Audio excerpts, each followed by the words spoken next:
Okay. Well, uh,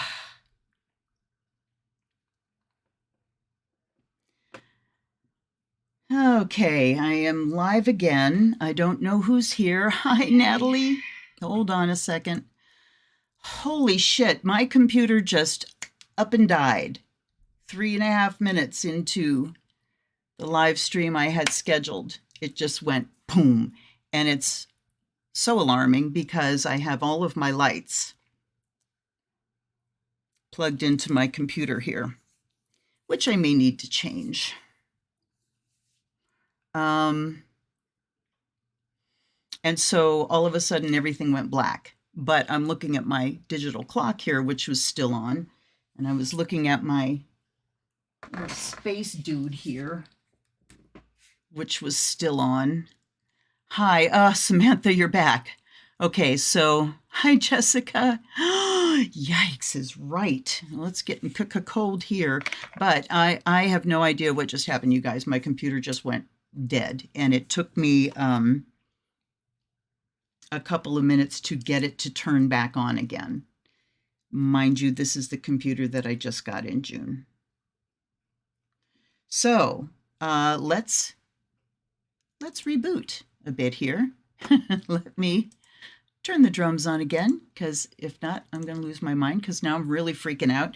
So, of course, since this is my first live stream in a while, I'm all nervous. I'm excited, which makes me nervous.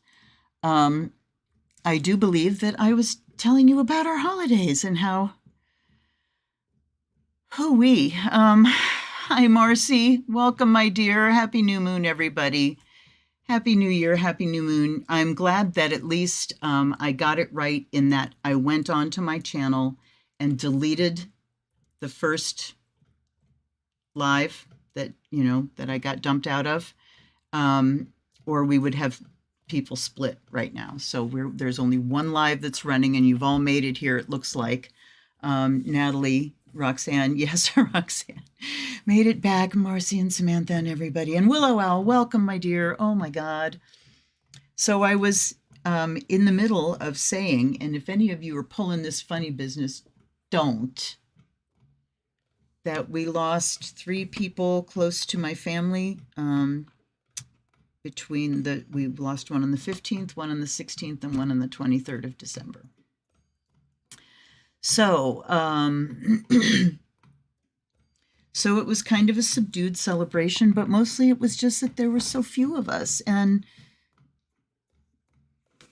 yeah, things are different. Things are different. Things are changing. Things are going to be rocking and rolling very, very soon, as if they're not rocking and rolling already, but so we had that. And then, and I had lots and lots of pain, of course, but the good news is that Monday I had my first acupuncture session. I am here to tell you that's some fucking magic. That is some, Baby Joe, hi honey. That is some special shit going on right there. It really is. It was fascinating. He had, and here's what they do. I've only experienced one other acupuncturist, and it was somebody that did something for my son, and it wasn't like a full session. But they just kind of look at you, and then they do a little bit of, just holding pulse. This pulse, that just a little bit, little here, there, down at the bottom, your legs, ankles and stuff, feel the pulse. And then he put a few, there was like 2 and a couple more in my head, and one here, which I had a bruise from, and one here. And then there was something down on my lower legs. And then he's like, okay, left the room and let me lie there for 5 minutes or so. And all of a sudden my arms started aching like crazy. First of all, the right one, and then the left one was like, ooh, it's aching really good down there. And he came in, how's it going? And I said, well, I've got a pretty good ache going on in my arms here. And he's like, good, that's what's supposed to happen. And he says, that's because those have not been innervated. So what's been wrong with my muscles and why I can't lift my arms is nothing is getting oxygenated and innervated. And so it just opened everything up, and those muscles start to breathe, and they hurt because they haven't breathed in a while.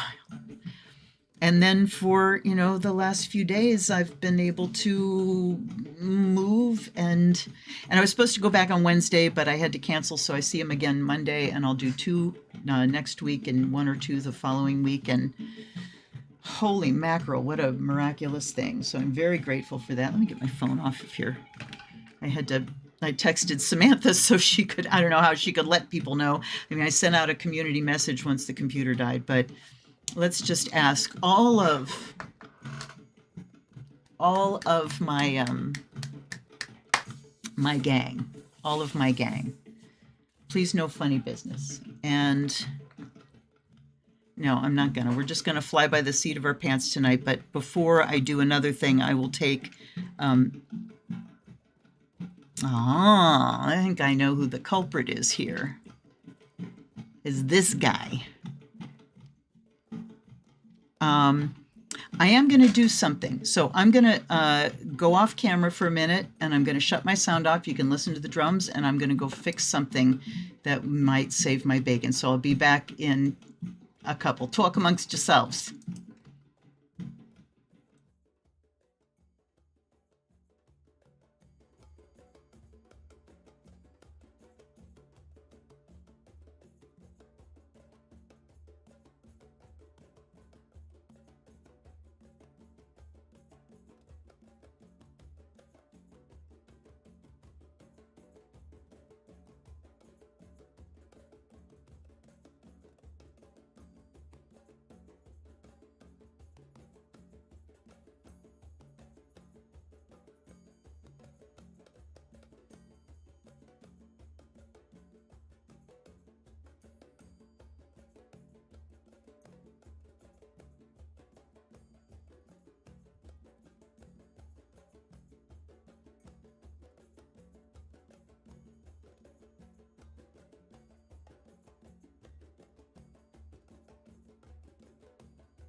I'm back.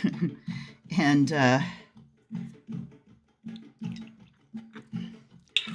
doing myself a favor because now I'm all right, let's see here.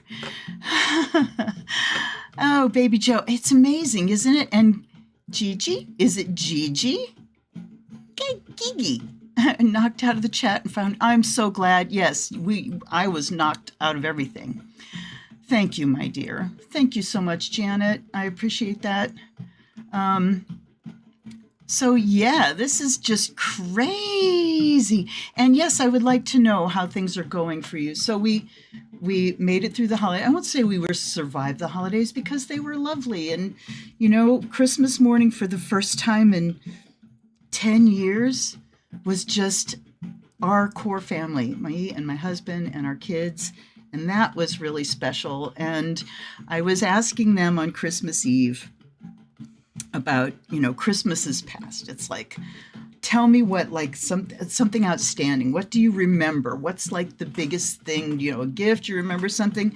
They couldn't really remember gifts. It was, my son said it was the reveal, because they would get up, and we have these stairs that have the gap in between. So they would get up, and Cliff and I would be downstairs. I'd hear him get up, and I'd go, you have to brush your teeth and put your slippers on and everything, and then wait till we call you. So I'd be down there setting up the video camera and everything. And we'd see their feet on the top step. And then I'd say, get the camera running. Okay, come on down. And that moment of, and Tam said that was it. Just the moment of the reveal was the best memory for him. And it made me feel so good because my husband and I busted our asses under my direction. We busted our asses to make that reveal a reveal. And, nobody makes a reveal better than a Plutonian, especially a Leo with Scorpio rising and Pluto sitting on the midheaven. Nobody makes a better reveal. So I was really happy to hear that. Okay, now let's see here. I got to back up and see what's going on with you guys. 100 degrees. God, Natalie. Cooling and hydrating energy, yes. Yeah, that is beyond hot. And and Baby Joe, 40 below wind chills where you are. Are you out west, Baby Joe? I know in Colorado, they're having bad wind chills. Oh my goodness. And Jessica's in Colorado. Yep. I have 2 sisters-in-law in Loveland in Colorado and a niece. The niece isn't in Loveland, but yeah, they're, in the Front Range. Los Angeles. Ooh. 20s and 40s. Yep. Oh, I know. Ours is going up and down. We got to drive to Cleveland the other day in the big storm, the downpour, which we got no snow. Thank you. Because we had a very important appointment to go to. Okay. Laura, welcome, sweetie. I'm so glad to see you. You're lurking. I'm just so glad you checked in. And you guys, you don't have to engage in conversation in the chat. Just check in and say hi so we know you're there. Kind of brings you into the energy, and I really like that. Saskatoon, Saskatchewan. Are you in Saskatoon or just Saskatchewan? Wow, baby, you are up there. Okay, Baby Joe, are you a Letterkenny fan? It's been one of our favorite shows, and they just dropped the last season, and they brought it home. There was a couple seasons that were pretty bad during the pandemic, but, they brought it home for the last season. It's an amazing show, just a celebration of Canada. And then Shoresy is the spinoff, and oh my God, so good. So good. All right, so a toast to all of you. I'm still reading messages. 5 minutes from Loveland. Wow. Okay, Jessica. So my sisters-in-law are doing a collaborative show. My sister-in-law, Sharon, is an installation artist, and her sister, Robin, is a photographer and an amazing hair artist. And they have a show called, is it Everyday Things? Hold on, I'll tell you in a second. That opens tomorrow at, hold on, looking for the poster, looking for the Everyday, it's called. And January 12th through February 3rd, it's at Loveland Art Space, which is 130 West 3rd Street in Loveland, Colorado. And Friday is a special night of art and poetry. It goes from 6 to 9, and then the gallery hours are Saturdays from 12 to 4. Please stop in if you're not frozen to death. There's art, there's photography, there's some music, and there are poets that have contributed, and it's going to be a wonderful thing. So to Sharon and Robin and your wonderful opening, and to everybody out there and up there that are freezing, and everybody down there that is roasting. Oh my goodness. Oh my goodness. Okay, I'm relaxing now. I'm sorry. I'm going to take my time, and we're half an hour in, but I have to recoup my energies here. And 32 Celsius the whole. Now, what does that translate to? I can't convert it in my head. But if you're melting, that's hot. The plus was a slip, yes.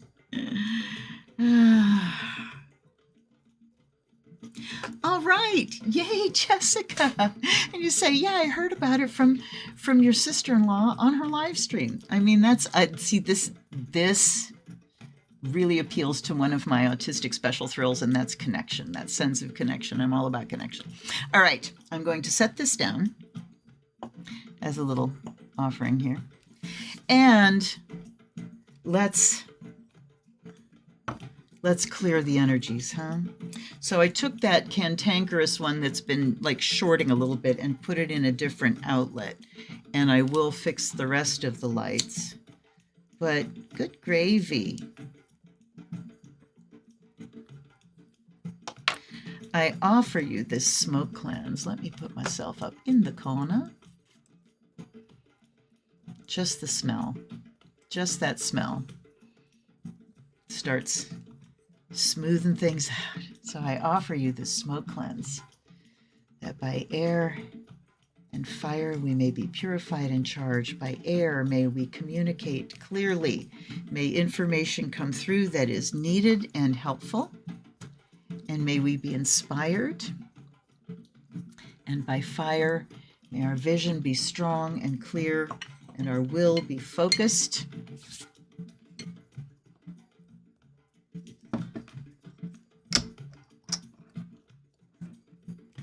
And by water and earth, may we be blessed and made whole, healed, cleansed. And then I have to dry my forehead because it will drive me crazy. Okay. And by the sound of the bell, may we feel spirit come in. May it clear, clean all the air around us. Let the vibes go smooth and strong.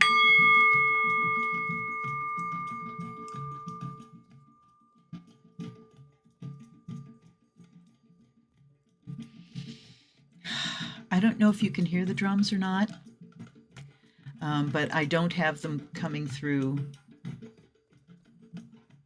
my OBS, just through the microphone. So if it's too much, let me know, please. And guides and guardians, allies and ancestors, bless you and welcome. Blessed be. We offer you fresh water. We offer you the fire of Azrael. Thank you for your presence. Thank you for your assistance, your aid, your support, your messages. Thank you for your presence with me each and every second of each and every day. Blessings all around. Okay. Catching up again. The link in the chat. There isn't a link. There's not a link that I know of. It's just I was looking at a... I don't think I can do this. Let's try. Yeah, see, I can't paste an image in the chat, so... but I just shared it on Facebook publicly, Samantha, so you'll be able to see it there. At any rate, let's have a meditation. Get comfortable on the surface that you're on. I'm gonna head on out of the picture for a second here. All right, everybody. Let's just tune into the breath, first of all. Check in, tune in, feel your body, feel your skin. As you exhale, feel the center of your breathing drop down into the very pit of your belly. That your lowest center of gravity there.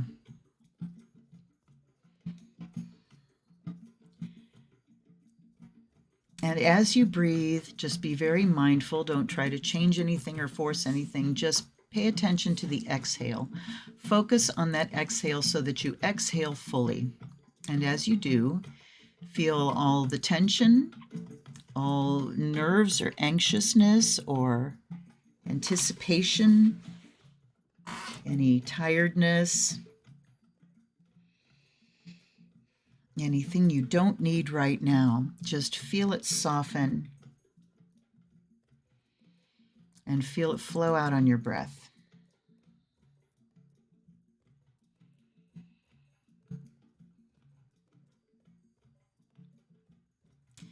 And you notice at the end of each exhale that each one is leaving you more and more relaxed.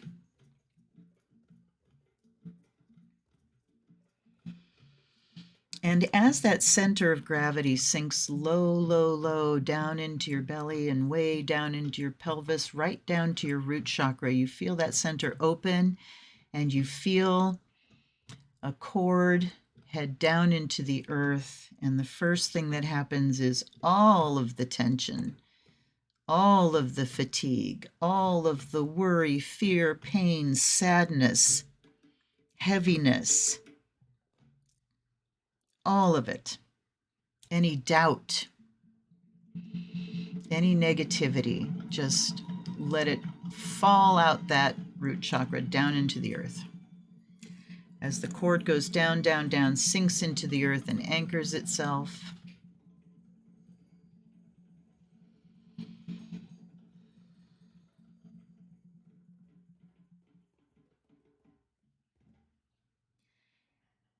And now you feel earth energy begin to rise up that cord, that root. So very quickly it is heading up that cord and you feel the tingle when it hits your root chakra and begins to flow into your body. Flowing in and rushing down your legs. You feel your kneecaps tingle. It goes down your shins, down to the tips of your toes, and you feel the bottoms of your feet tingle and the chakras in the base of your feet, like the palms of your feet. You feel those tingle and activate. And then the earth energy continues to flow in, filling up your pelvic girdle, filling up your low belly and low back, and watch it flow it just in a rush up into your torso, your mid-back, your chest, all the way up to your shoulders where it rushes down your arms. In a sparkly, tingly whoosh, and you notice the green and gold sparkles coming in with this earth energy as it rises into your neck and swirls around your head.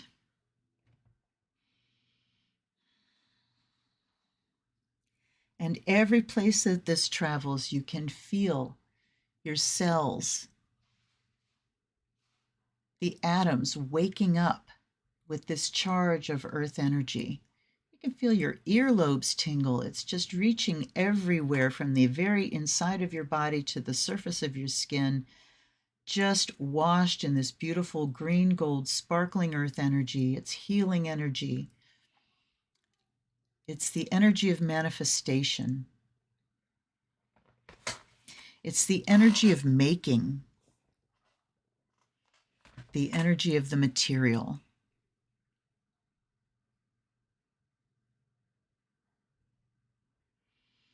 And notice that the energy heads wherever it needs to go in your body. It goes in to every little nook and cranny. It fills up all the spaces that feel empty. And it opens up the spaces that feel blocked or congested. And as the earth energy does its work, you feel throughout your whole body the space increase between all of your cells, between your atoms. There's so much space. And you notice then as you're breathing that there's so much more space for the oxygen to come in. You might even feel yourself getting a little bit warm because suddenly your muscles and your skin and all of your organs are breathing.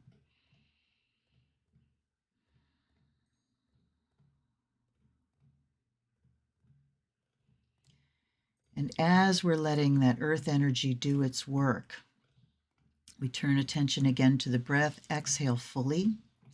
On the next inhale, pull up that earth energy, make it brighter, more vital, louder. The top of the inhale, release only the breath, hold the energy all the way out. And another in-breath, brighter, turn up the volume. Exhale only the breath. And then the next inhale, cranking it up and exhaling through the crown. That energy comes shooting through your body and out the top of your head. And if you stretch your arms up and reach out, it goes out just beyond the tips of your fingers, enclosing all of your personal space as it flows down around you in this beautiful glowing sphere of sparkling green and gold, swirling, moving, and alive. As it goes down to the bottom of the sphere, it sinks down into the earth slightly until it closes around that root and back down into the earth. Sometimes it takes the shape of an egg. Sometimes it's a little more amorphous, but it's living and moving and breathing. It moves and expands with you. If you need it to be closer to your body, you can draw it in. If you need it to go further out, you can push it out. And now putting the attention up at the crown, open up the crown chakra and feel cosmic energy. Sun, stars, space, vast and limitless, comes pouring in through your crown, silver and blue. And like little magnets, they are attracted to the earth energy. And they join up, and you see each little one of a billion in your body just flash out as they join. And when they flash, anything around them that is not of your whole healthy body is vaporized.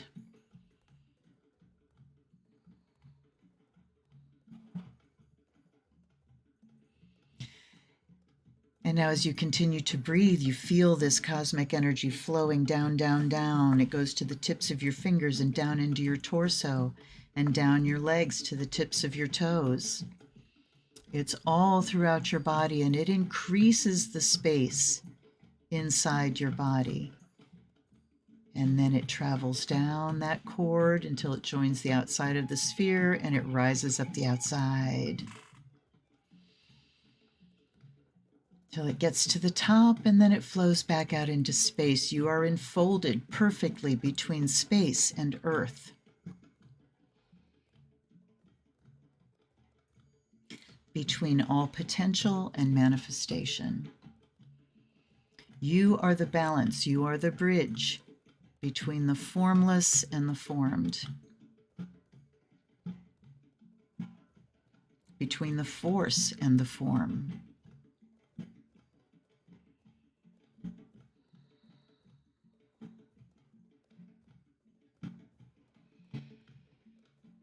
And now, on the next in-breath, inhale deeply, and as you exhale, let's push a layer out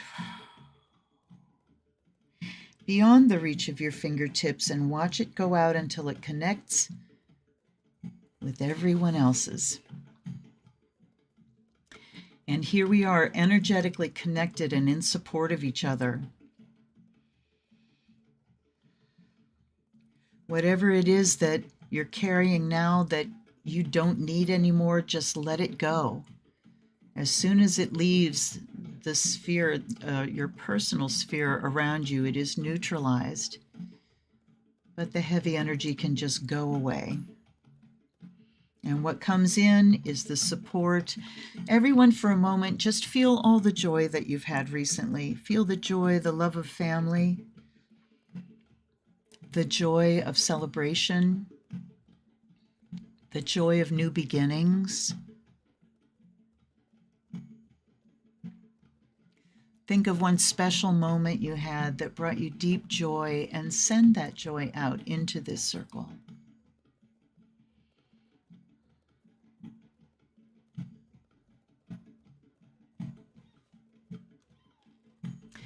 And then slowly bring your energy back to where you are here and now.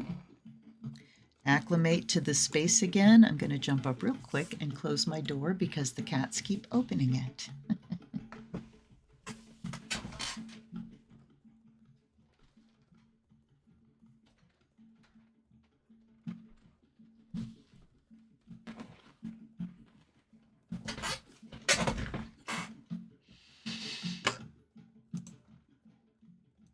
All right.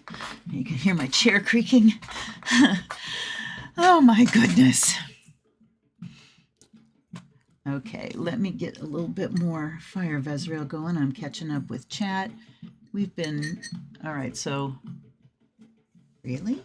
I'm very confused. All right, it's all right. It's all right, here we are. A field trip to Colorado. All right. Thank you, you guys. When my energy gets all, it can take me a little while to rein it back in. But let's introduce our decks. That should help. And cheers again. So first up, we have one of my very favorites. Oh, okay. I had my match there to light my sage, and did I use it? No. The Talisman Oracle. This one had to be here because this is such a powerful deck, and we need it to tell us, to give us some good talismans for this year. Why is that there? I don't know. Next, we have a gift deck from my dear Roxanne, the Goddess Within Oracle. This beautiful, beautiful deck. Thank you again, my dear. I have to confess, you guys, I have like 24 frickin' decks sitting here waiting to be unboxed. And I just keep waiting for the let's go, you know, and it hasn't gotten here yet. So I'm going to have to do all I can to catalyze it. Hi, Tavia. I'm so glad you're here, dear. Oh, I'm glad. I'm glad you felt it, Samantha. The teeny weeny dice. Yes, okay, so let's continue the intro. Here is the otherkin tarot, and this deck is also a gift deck from Rose True. She was a viewer and a great supporter way back in the beginning. Then we have the Liminal Spirits Oracle. This one just like hollered at me. I think, is that a gift? No, that's not a gift deck. And then we have the Osho Zen. Gosh, I'm not giving any authors or anything. Oh, well. And then we have Daughters of the Moon. And I realize I didn't bring the book over for Daughters of the Moon. Well, if I need it, I'll go get it. I don't know if you can even see my fancy schmancy little thing behind me. Oh, well. Oh, well. All righty. Now it's time for the teeny weeny little dice. You know what? It's time for the Astro Dice. I mean, I'm doing my regular thing here. It's, 8:15, but we've only been on for a half an hour with all the shenaniganza. All right. Okay, here we go. I got to take my socks off. They're driving me insane. Sorry. If you are neurodivergent, when you were a little kid, did you change clothes a lot? I would, like 5 times a day. Okay. Do I even need my slippers? Okay.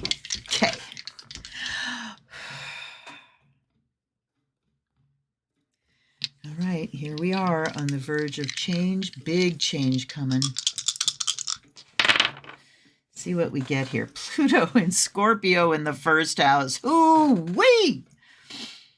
This is very personal physical transformation. This is asking the question, how do you want to be seen? How do you want to be seen? Pluto is charisma.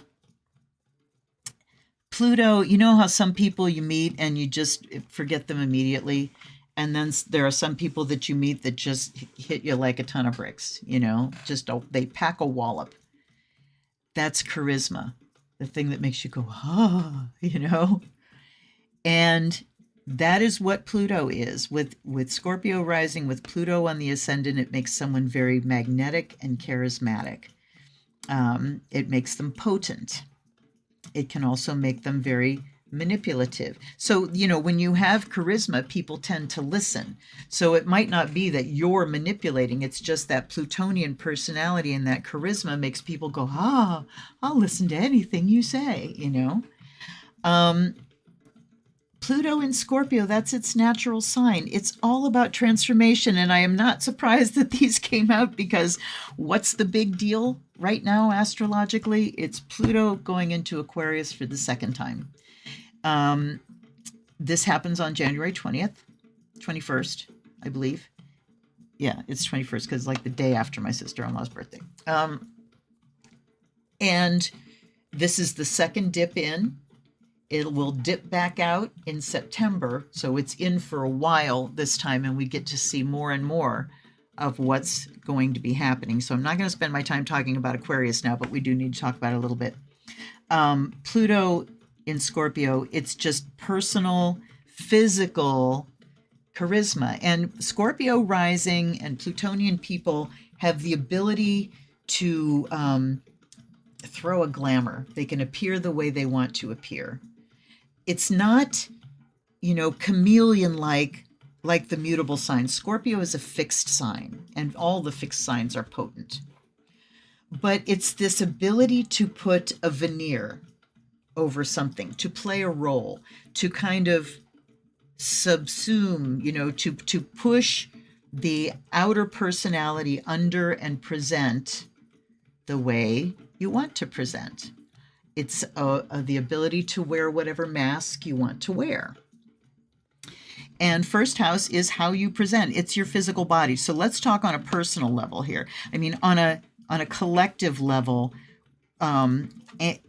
it's all the same here, because the collective is made up of individuals. And on an individual level, this says that there's deep, like cellular transformation going on in your physical body and how it presents to the world.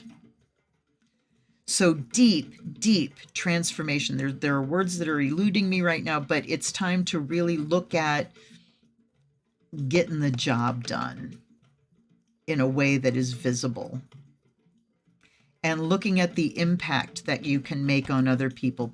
Pluto is impactful. It's dominant. It's manipulative. It's transformative. It's Phoenix energy.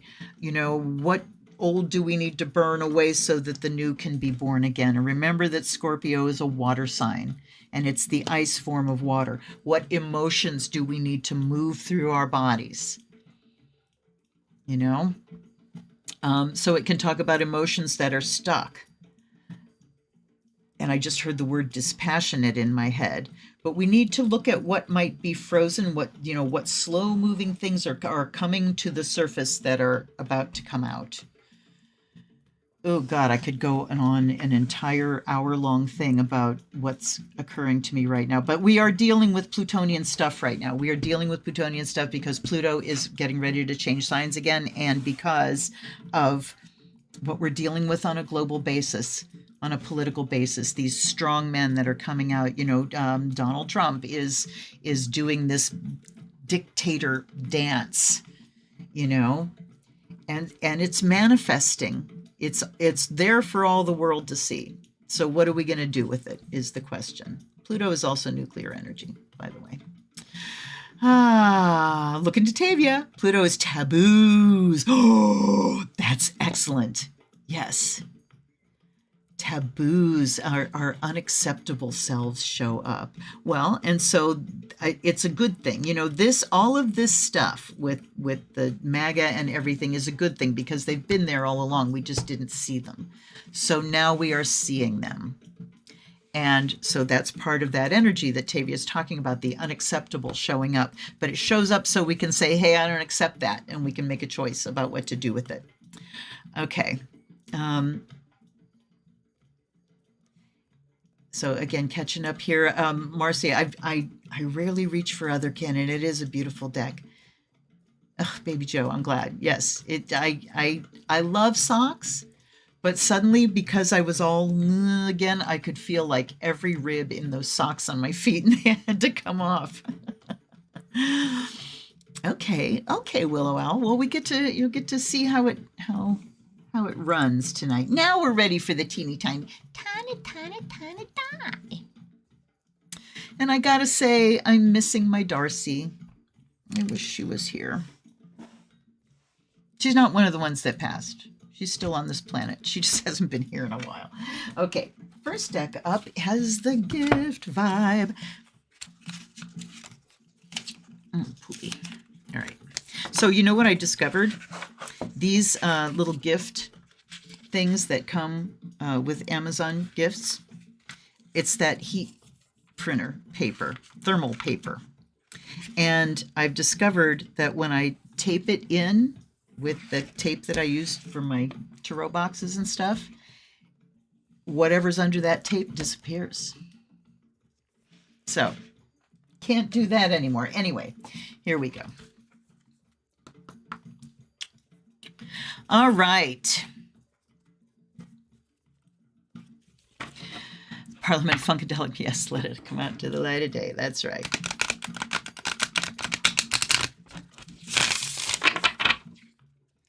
Do a couple, and then we'll cut and see what messages want to come through from the goddess.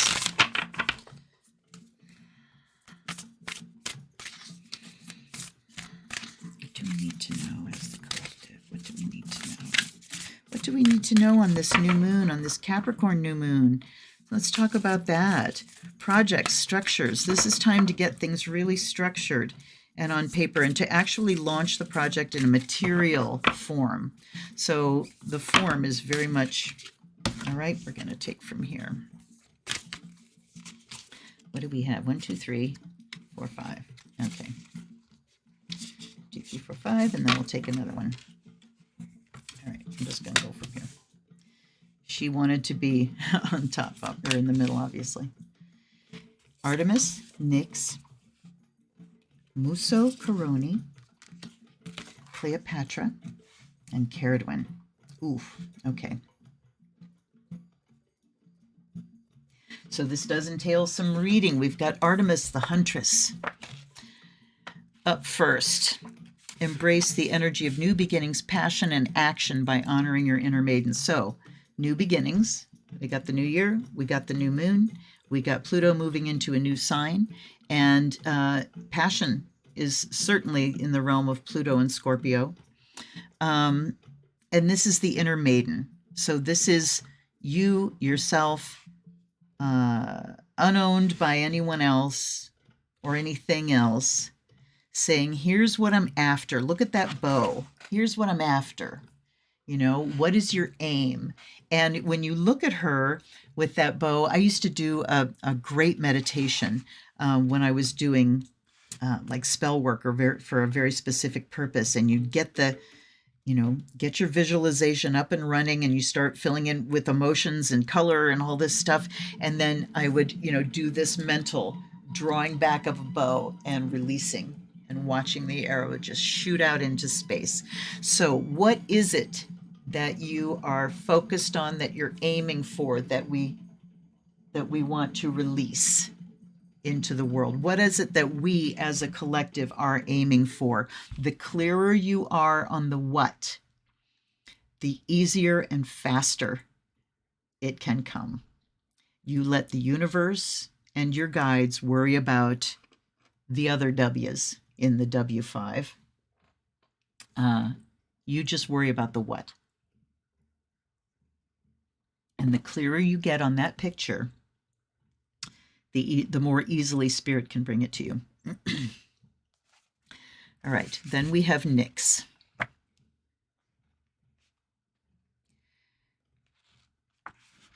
I like that there's that little paragraph at the beginning because it's very concise. Ooh, and Muso Coroni's right next to it. Okay, Nyx, take a walk in the realm of the shadow to face what lurks in the darkness of your psyche. There we go. Pluto and Scorpio. So, the circumstances when we're in emergency situations, when we get kind of shocked out of our accustomed context and the structure around us, when we get into that, when a shocking event happens in our life, all of the crap falls away and we see very, very clearly what's what. We can see ourselves very clearly in how we respond to things or react to things. So Nyx is saying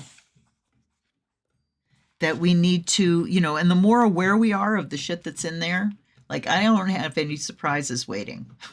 All of my bullshit has shown itself abundantly over my lifetime, and I know what's there.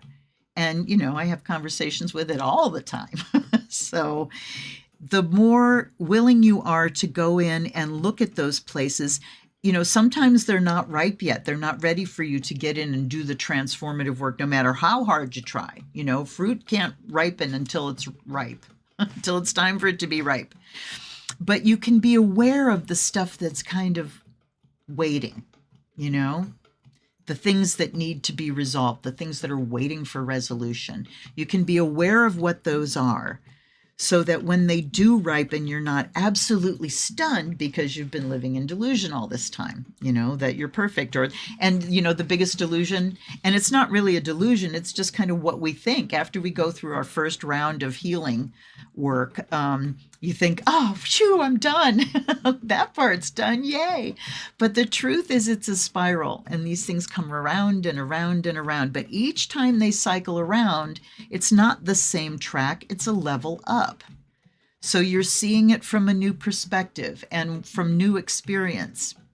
And each time you confront that, and you will continue, these are our patterns, these are our karmic patterns that we come in with, and it's the things that we dance with throughout this entire life. And so if we can really, recognize that these things are going to cycle around and, be ready when they come around and face them with as much willingness and openness as we can, then we can be done with it until the next level. But again, trying to be aware of, or at least be aware that there's stuff there, that the healing work is really never done. This is why we talk about people being in recovery and not recovered, because it's a constant thing. It's a continual thing. It's the dance of your life. All right, Muso Coroni. So when we think about what we're aiming at, we have to know what all we're bringing to it, with the good, the bad, and the ugly.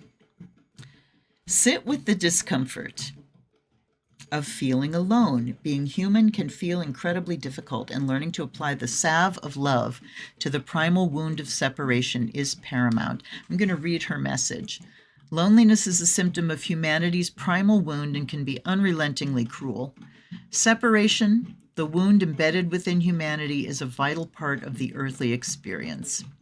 And what have I talked about? My most special thing that thrills me beyond anything? Connection. The feeling of connection, the opposite of separation. Okay, a significant element of the journey back to source is an inward one. Although this return journey can be experienced via relationships, anyone who's felt deep loneliness while lying next to their partner at night, will know that the antidote to feeling separate is not reliance on another. You can feel utterly alone within a relationship and yet completely whole and happy single. Loneliness has little to do with being surrounded by people or being content alone. Amen.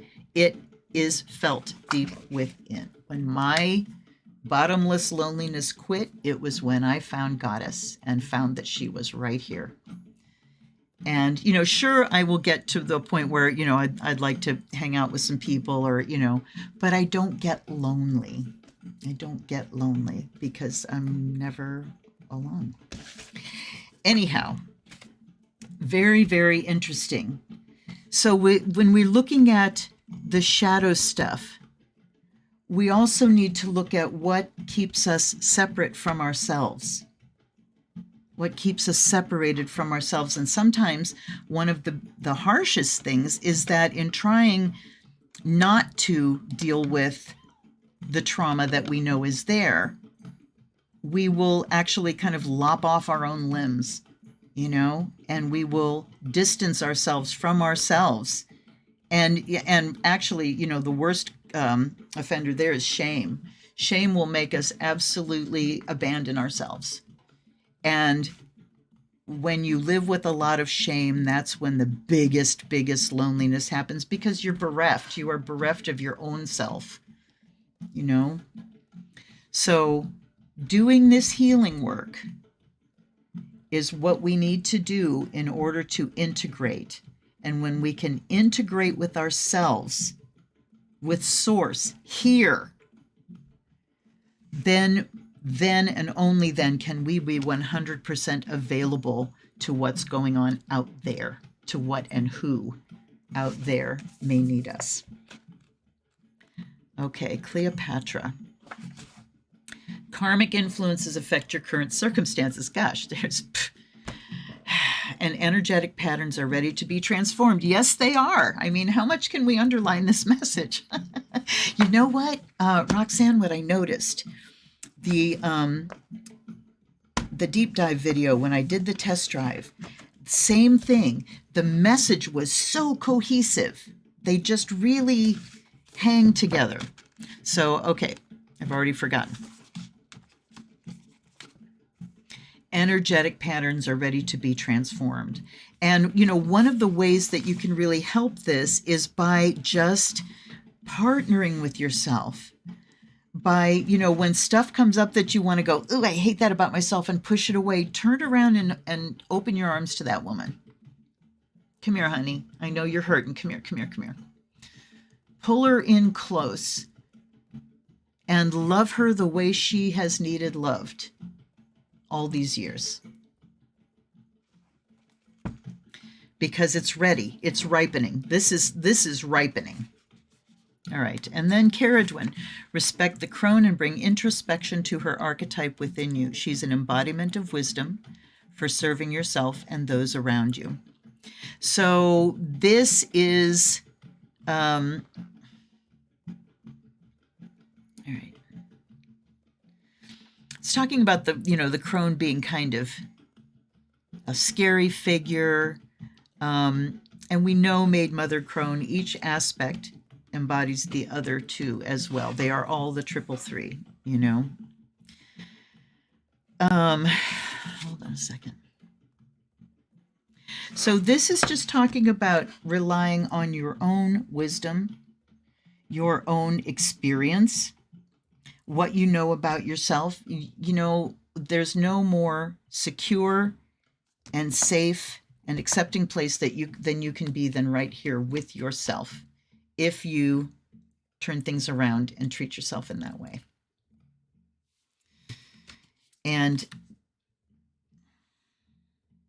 the trauma that you try to distance yourself from and try to turn your back on and try to even deny, that keeps you separated from yourself and from your source, is the source of your riches, is the source of your wisdom, is the source of the things that you have to teach to everybody else that's going through what you've been through. And here's Isis. Oh, mother. Oh, hello, mama.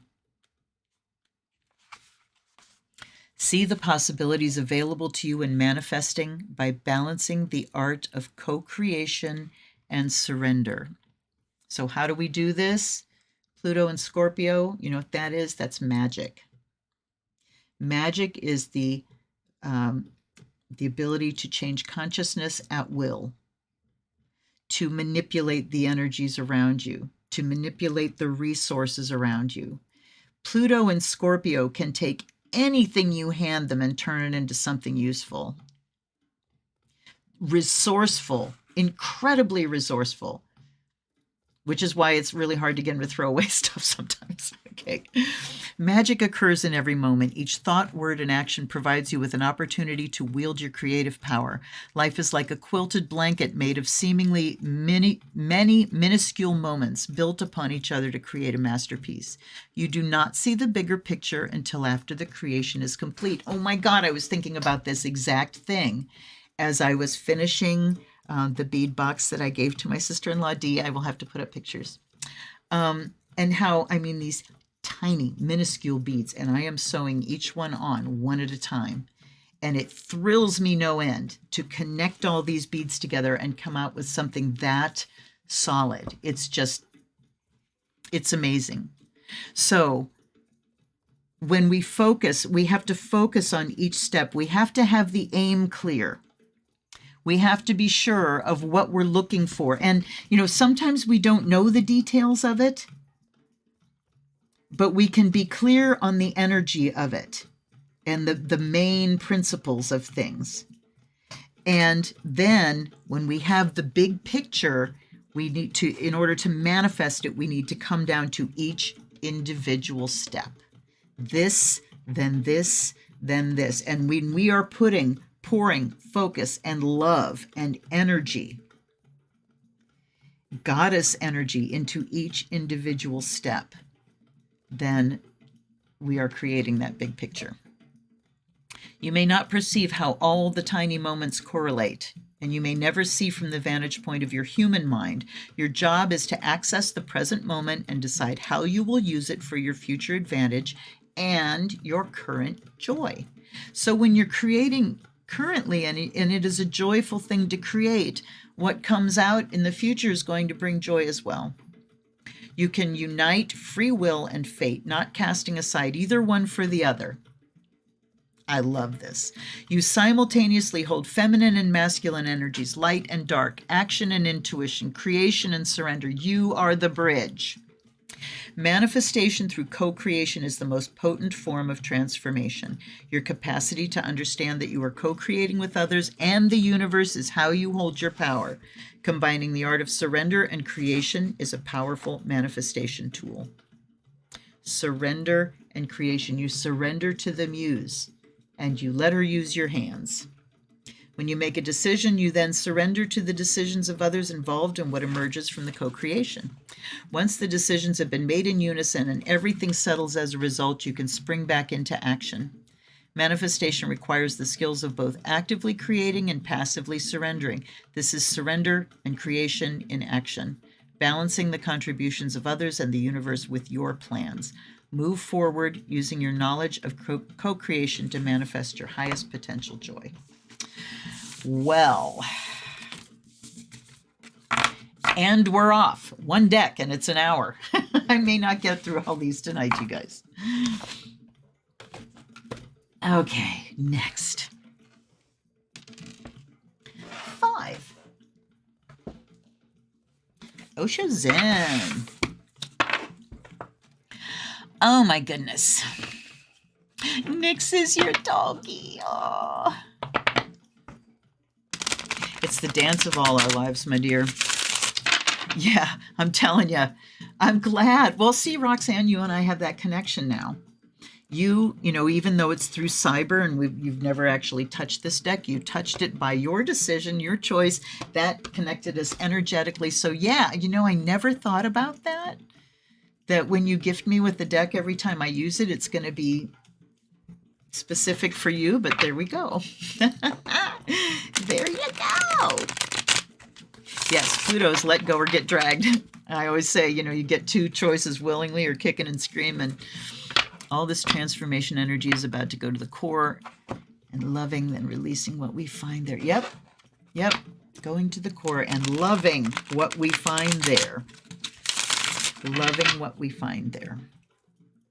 And that wounded person, we're not trying to distance ourselves from them. We are trying to, you are the rescuer.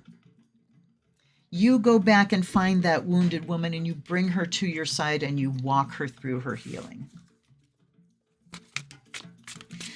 Okay. I'm so excited about that, Roxanne. I really am.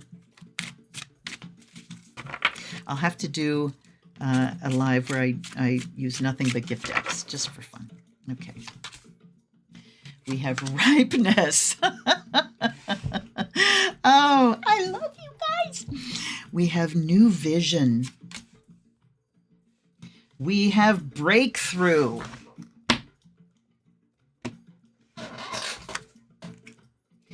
Suppression. Projections. Oh my goodness. All right, I'm just gonna set this one here. So ripeness is the it's got to be the 9 of Pentacles. Yes, things have ripened. They are coming to fruition. What does fruition mean? Fruit, fruitian, ripeness. The new vision, this is the Hanged Man. So, and look at this position, like he's firing an arrow. He doesn't have a bow, but that position of one arm out and leaning back like this, that's what we're doing, is creating a new vision. And I really have this sense that this vision is coalescing more than ever because of the extremities that we've been pushed to, because of the extreme manifestations, that are happening now. And so, yes, it's dividing and it's polarizing, but it means that we've got one, big massive group and one big massive group. And it makes it a little more cohesive and a little more coherent, the mission that we have before us. I want to tell you guys, there's a woman, ECM it's Elizabeth. She does these, hold on a minute, I'm going to tell you about her because she's wonderful. If you follow politics, and I have to say that I have really stunned myself over the last years at how very interested I've been in the nitty-gritty of the legal and what's going on. I'm finding it fascinating. And what I'm seeing is our democracy at work. I am seeing, when we're jumping up and down, and this is what she was saying today, when we're jumping up and down about, let's change the Constitution so this can never happen again. And she's saying, no. This kind of stuff can happen because, we have a functioning democracy and we need to let it work the way it works and not go, making extreme rules that are going to end up hurting, having a backlash. Okay, wait, let me find her. Resistance Live is her channel. #Resistance Live. And she is a great analyst. She's loud and she gets very passionate and she talks really fast, but she really cuts through things. She's been a prosecutor for 30 years and it's fascinating stuff. Okay, so let's just keep going here. So ripeness, new vision, and then breakthrough. The central thing here is the ripeness, that now is the moment. Now is the time that, we don't, there are times in life when we don't get the choice to piss around and do it in our sweet time, right? Something ripens and we have to deal with it. This is what's happening now. And this ripening is the realization of we really need to start thinking about where we're headed and what we want out of it, and then we bust through it all. But look what we have to bust through: suppression and projections. Wow. Oh my God.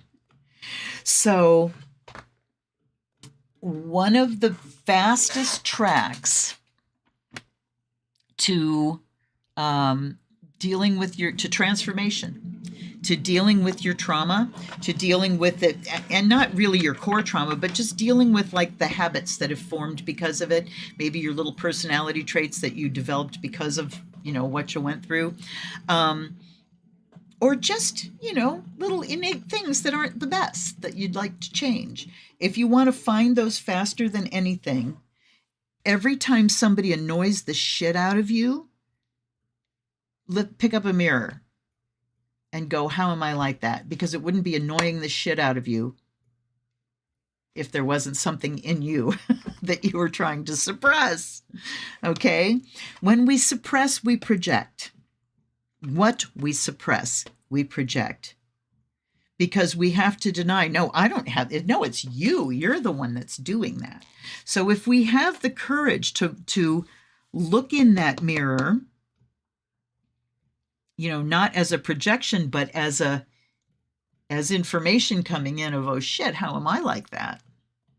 And there are times when maybe there's somebody that annoys you and you look at it and you're like, no, that's not me. And it's true, so it's not every time, but it is a fast track. And then we get guidance. Look at the angels here. All right. So we're going to have we got a lot to slog through. All right.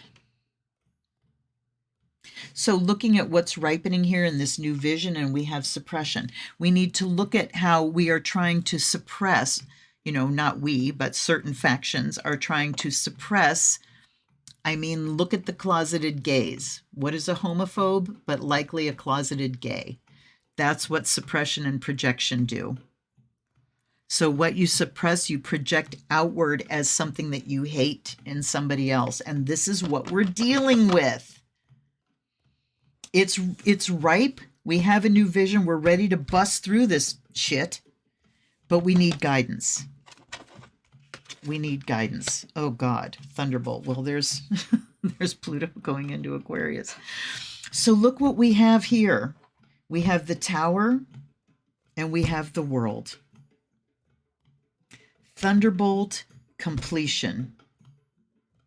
This is the Hanged Man. Okay, wait a minute. Why am I blanking? Hold up a second.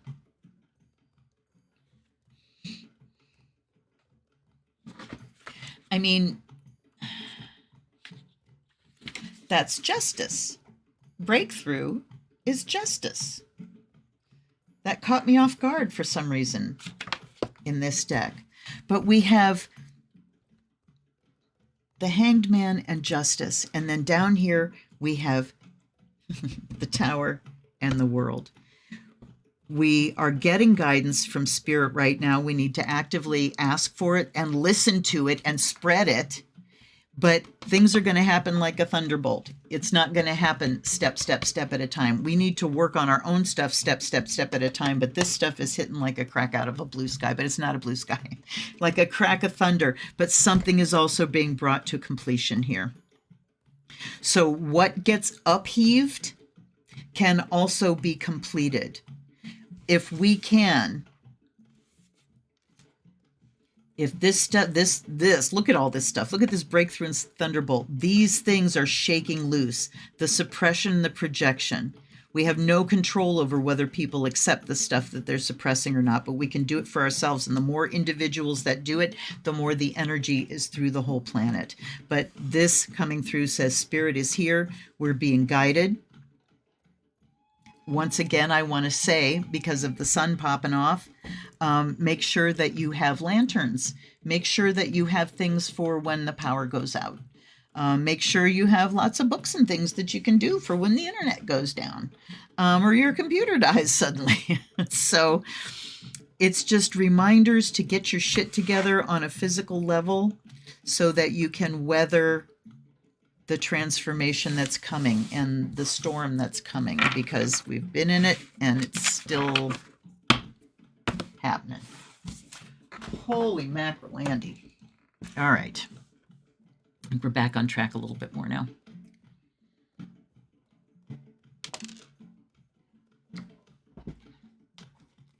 And then we have liminal spirits. Back on track just time-wise, because that was a really concise message. Okay. Yeah, Tavia. Yeah, Marcy, I agree.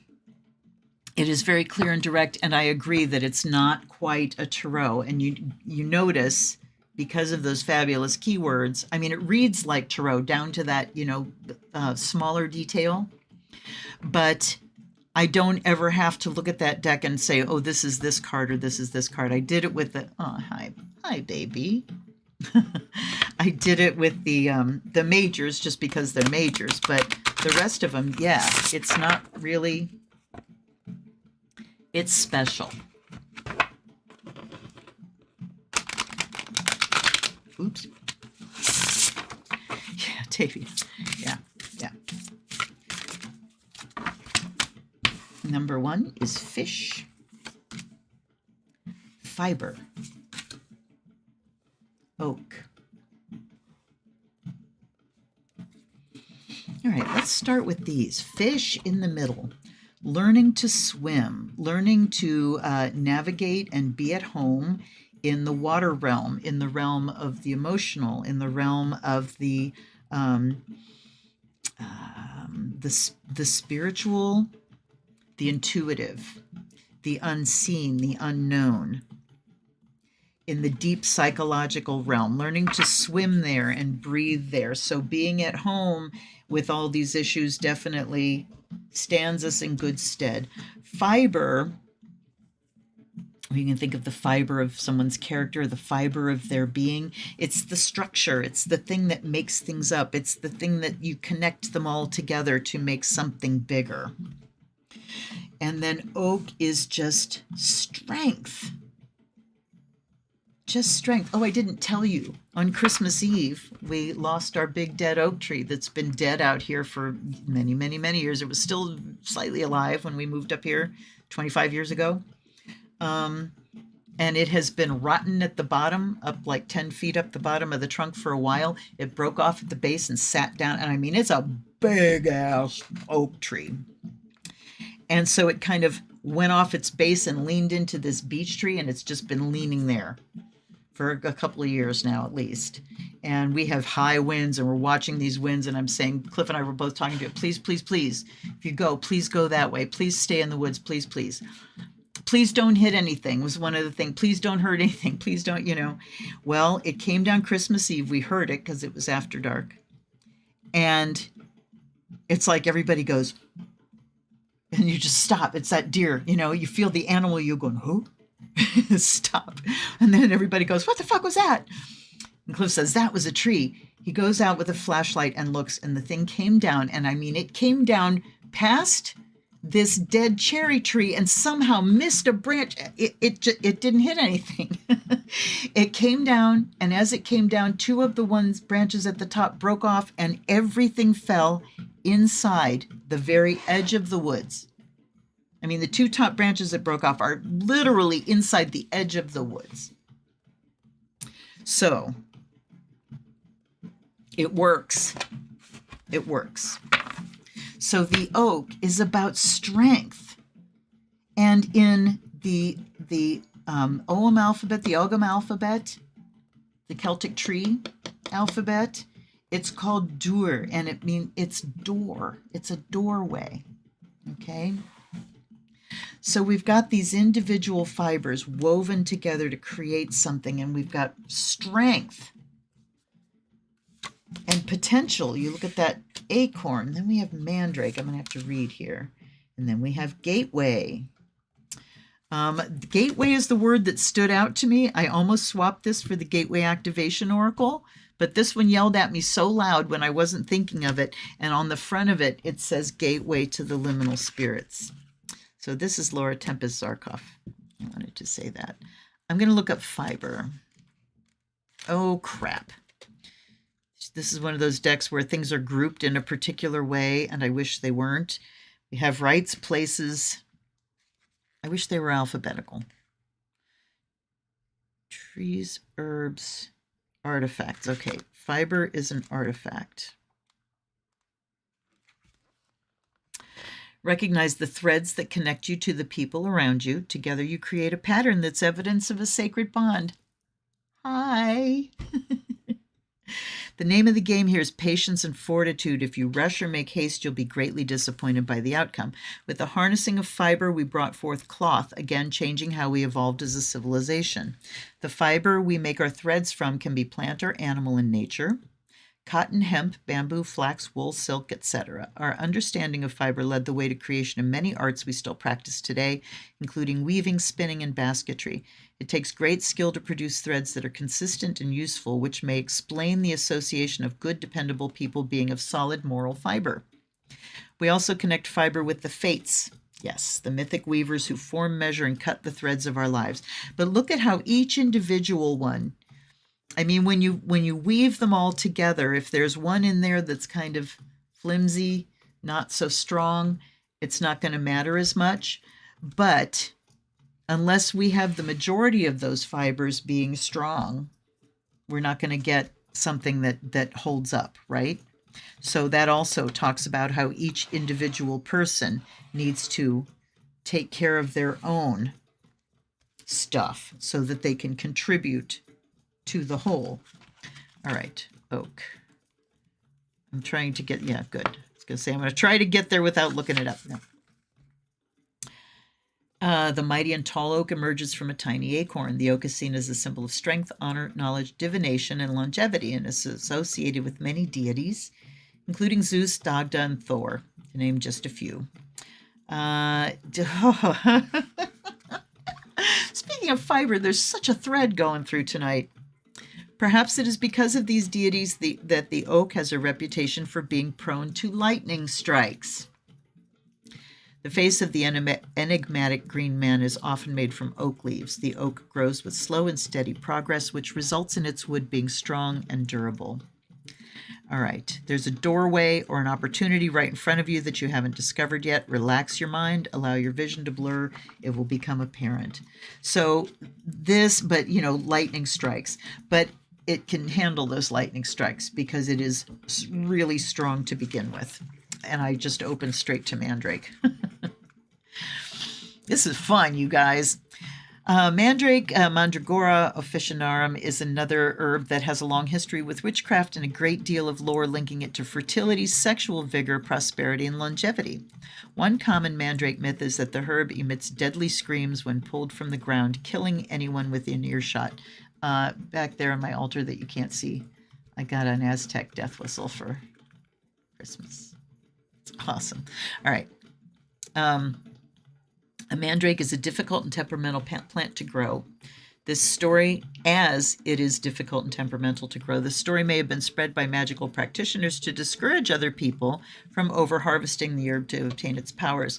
The most curious thing about a mandrake is that its thick taproot has a tendency, with a little imagination, to resemble a homunculus or miniature human being. This familiarity has earned mandrake a special place in witches' hearts and a multitude of applications in sympathetic magic. Love is in the air. You should take in the aroma for yourself. Allow your heart to be open to romance, and it shall find its way to your doorstep. For the collective, fertility, sexual vigor, prosperity, longevity. Sexual vigor is Scorpio and Aries, anything that Mars involved. But here,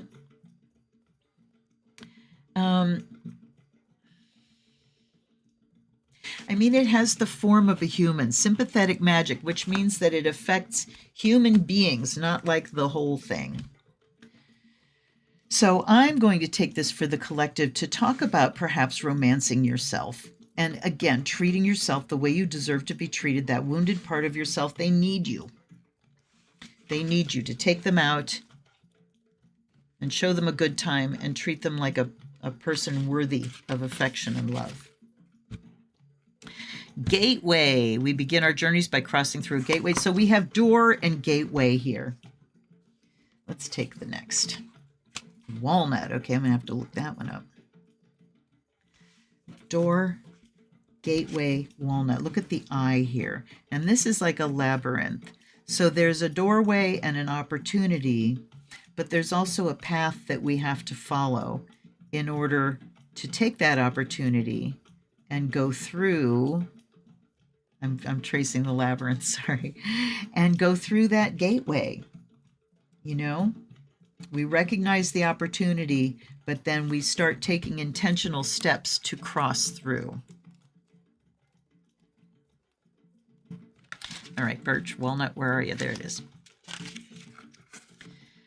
It's associated with protection, love, dreams, inspiration, and intelligence, as well as containing, cleansing, and banishing energies. Containing, cleansing, banishing. Okay. This one doesn't have as much of a cohesion to it. Let me look at what's going on here. All right. None. It's time to gather together and celebrate, to enjoy the moment and cherish the company of those gathered near you. Love is in the air. This said the exact same thing. Love is in the air.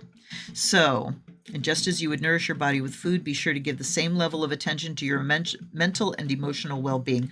What have you done lately to fascinate your mind and free your heart? These two cards and these two cards make the message very strong. And fiber, too. You know, talking about structure and the strength of the structure that allows us to go deep into this watery realm. And, you know, for cleansing, for healing. And then to come up with the energy of love and take this opportunity to come through this gateway. And the gateway that we're moving through is into our fullest manifestation of a loving being, of the witch, the magician, the magic worker that is here to increase love on this planet. Plain and simple. And look at this walnut shell. Look at the heart here. Look at all the little things that are coming out of it. And we've got, you know, this thing that looks like people, but it's talking about love and passion. We have to love this planet into its new future. There's no two ways about it. If it's not worth doing if we don't love it, you know, it can't be about fear. It can't be about fear for survival. It has to be because I want to stay here, because I love this place, because I love what this earth holds as potential for all of the beings on it. That has to be why we're doing this work, why we're diving deep, in order to manifest love. And that's why we dive deep, so we can find it within us. And, you know, sometimes we can show love to other people or what we think love looks like, but we don't show it to ourselves. We have to dive deep and find that core, that source of love, show it to ourselves so that we can manifest it into the world and come through this gateway. Love has to be our structure and our passion. A little bit gentler, but still a very coherent message. All right. We already did you. Oh, we can do you. Okay, wait.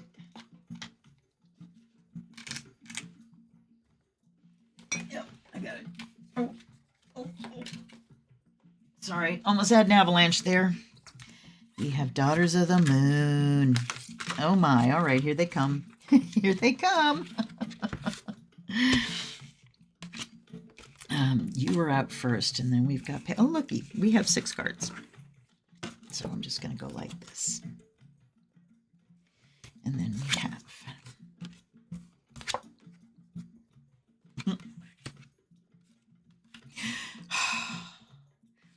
Look again here.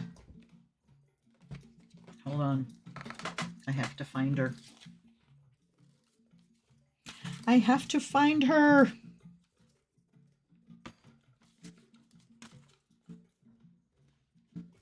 So many reflections and echoes here. So we have One of Cups. We have the Ace of Cups in the middle. Let's put her right in the middle of the light.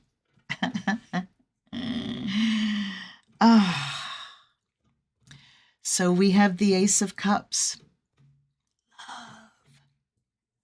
Love, love, love. New beginnings of love. Washing ourselves clean of hatred. Washing ourselves clean of trauma. And the key word down here is just happiness. And we have Pan over here. It's not the devil, it's Pan, which is raw, sexual, passionate energy. Just exactly what Mandrake was saying there.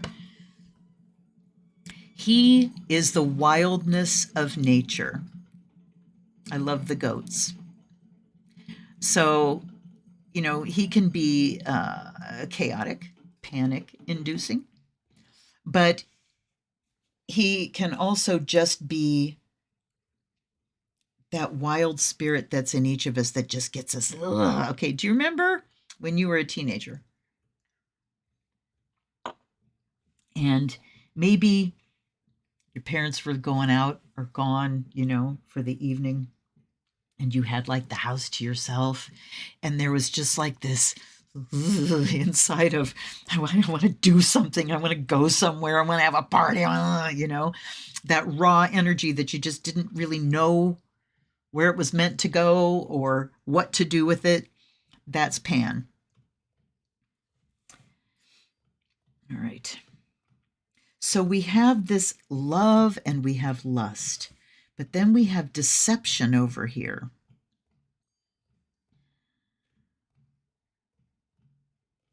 This can talk about going internally, but here it says deception, and it's deception because we refuse to see, because of the blindfold. So there's something here about just the nature of love and happiness, that full cup here at the heart chakra, and the nature of wildness and sexuality that we need to take the blindfold off about and not deceive ourselves about anymore. I'm not quite sure what that means. Then we have Seven of Pentacles here, time for reflection and review. Are we still lit here, maybe? Yes. Appraisal, it says. And then we have the Crone of Flames, which is Sagittarius and Caradwen. So we have Caradwen again in the same spot. So here's the Crone showing up again. And at the end, we have the Star. And I had to bring her out again because look at this. Twice now, we've had angels floating at the bottom. So we do have hope. We need to appraise what's going on. And here, I think we're talking about collectively just the nature of love and sexuality that is such a huge issue for some people.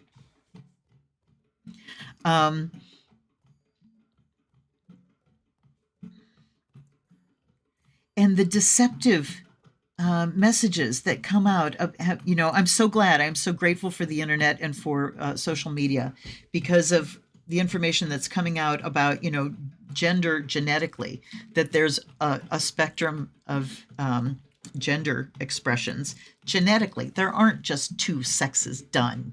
There aren't. Genetically, there's a variety. So we've got to really get that message out more, to counteract the deception that's gone on about this is women and their bodily autonomy. This is sexuality, the ability to choose.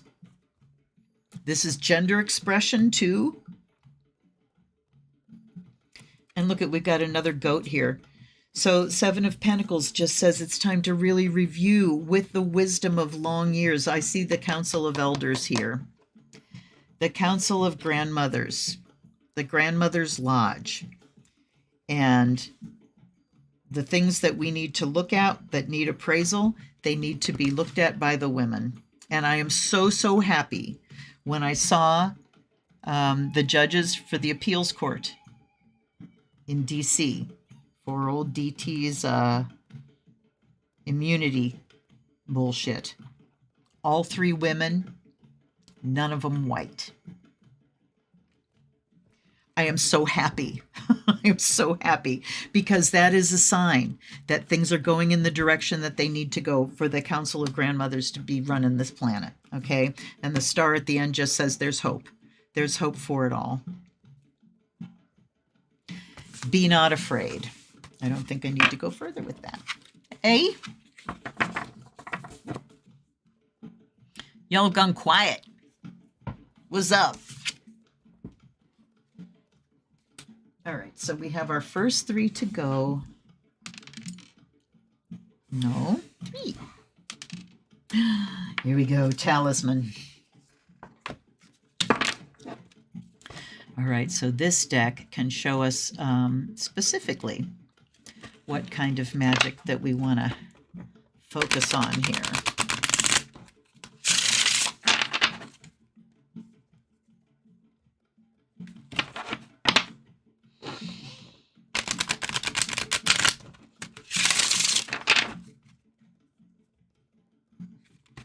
All right.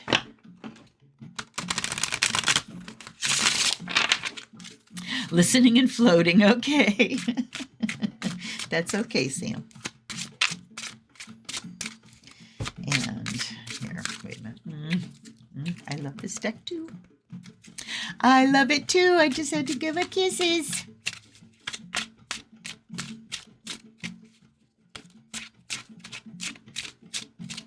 Right. They are done. Navigation. Sorry for that. Now, all the decks are shiny tonight, and I've got the ring light, so. Mindfulness. Cast away negativity. Yeah. So how do we go about this? How do we navigate through these times?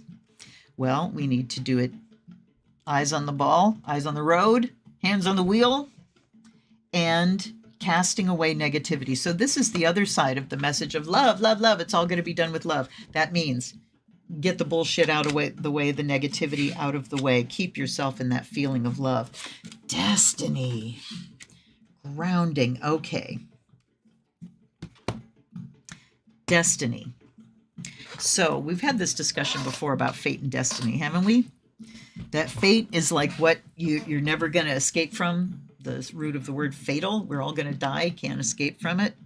But destiny is the purpose that you are here to fulfill, and that's optional. Fate you cannot avoid. But destiny, yeah, you have to pursue destiny. Fate will come and find you. Destiny you have to go after. But it's the thing that you were put here to go after. And you were put here with the tools and the ability, the know-how, the talents to go after it. But destiny has that sole purpose to it. And then we've got, so in between mindfulness and navigation, so we are mindful that we are here on this planet at this time for this reason. And that alone can be sort of our North Star. I'm looking at this star up here. And we've got a praying mantis. Ooh. That can be our North Star, that we are here to fulfill this purpose. So, you know, if you're feeling powerless and you're feeling like, you know, what can little old me do? This thing is stupid. Just remember, it's your destiny. Do what's put in front of you to do. If you do it with all your heart, if you do it with love, if you do it with your higher purpose in mind, it has an impact. And then we've got navigation and cast away negativity here, and grounding comes up. And look at the anchor. So in order to cast away negativity, what can we do? Keep that grounding cord down there and keep the drain open.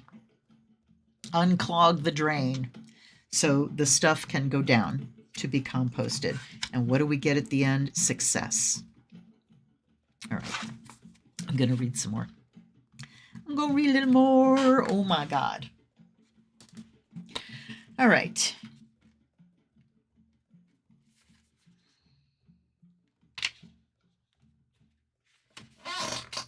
It's time to tap into your innate navigation system and plan your trip. Determine where you're heading. Imagine if the final destination where you see yourself at peace. Remember the very first card I put down there, Artemis? What's your aim? What is your aim? What's your destination? Where are you going? Plan your trip. Determine where you are right now in your life. Clarify your vision. Check what attitudes will help you along the way. Cast away negativity. Forming a new healthy habit doesn't come easily, but you can prevail with a strong will and determination. Pluto and Scorpio. Holy moly. All right. Mindfulness. See what pearls it has to say here. There's a lot of beauty in the stillness of the mind, allowing ourselves to be present in the moment and not worry about how things could have been or what we could have done better can open our minds to the treasures of what we have to be thankful for. With great patience and perseverance, we can accomplish anything. It's best not to rush into action or judgment too quickly. Often patience is not about how long we can wait, but what we do with our time while waiting. Absolutely. Absolutely. I was just thinking about, when somebody's behind you and you're driving and they're just like on your ass. And it's like, dude, you can't drive any faster than me.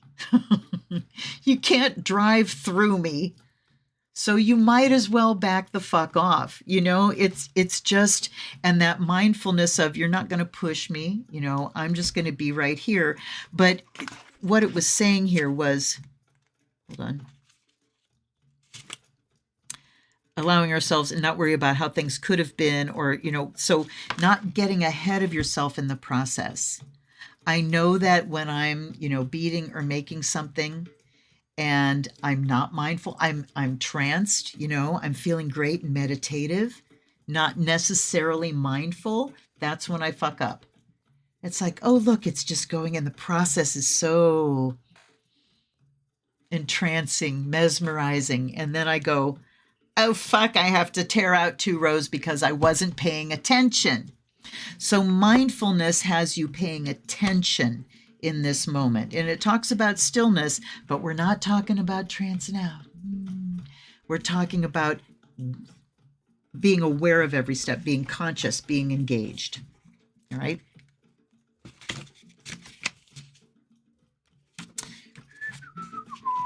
Choose carefully your friends and the people you surround yourself with. I mean, we know what casting away negativity is. It's about just kicking it out, changing your language to love. I've started saying this out loud when my husband says nasty things about himself. It's like, don't talk about my husband that way. And Bug said something the other day, I'm so stupid. It's like, don't talk about my friend that way. Stop it. So let those loving words come out of your mouth. And that can take the place of the negativity. Okay, who showed up? Catherine! Yay! Happy New Year, Happy New Moon. Yes, I'm so happy to see you. Okay, now I can see young George McFly in Back to the Future saying, you are my destiny. Oh my gosh. Okay, now, and then destiny. I am so very glad you're here, Catherine. Destiny. Social limitations and negative biases trick our subconscious into believing we're not able to achieve our dreams. All right. We talked about destiny. We know what that is. We talked about grounding. I'm going to look it up anyhow, just to see if there's any pearls. Finally seeing light after a challenging period. Grounding. It's just, it's just being in the physical. It's just being here and dealing with reality. So part of grounding can be that we we accept. Here's how things are. And then you put yourself in the power position when you are fully aware and mindful and present in what things actually are. Then you can affect change. And success. The stars are in your favor. Look at, yeah, Tavia says a star at the bottom again.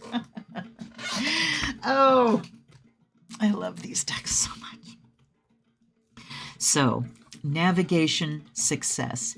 If we know what we're aiming for and we have a map, and we have guidance, whether that's GPS or, somebody's advice, then we can be successful.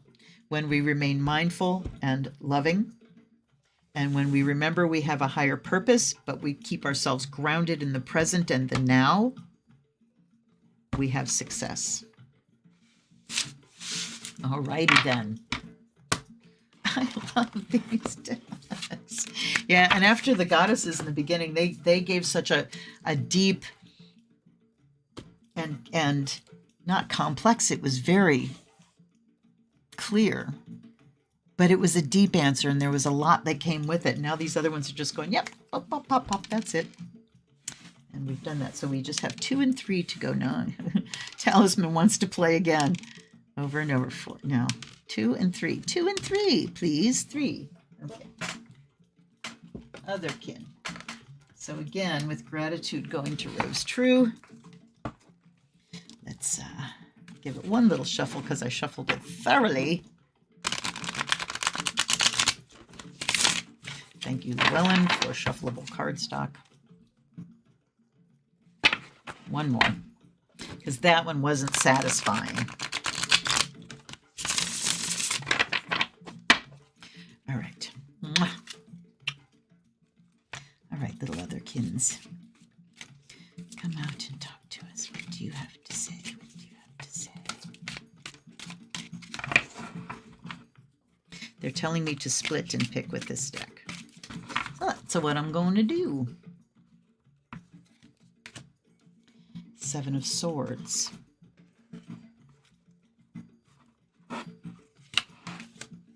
The High Priestess. 7 of Pentacles. Second time tonight. 6 of Swords. Wheel of Fortune. Saying take this one off the top, and the Knight of Swords. Okay, so we got swords here. Let's spread them out a little bit. So 7 of Swords is talking about what's been taken, what's been lost, what's been taken. There's been an awful lot taken.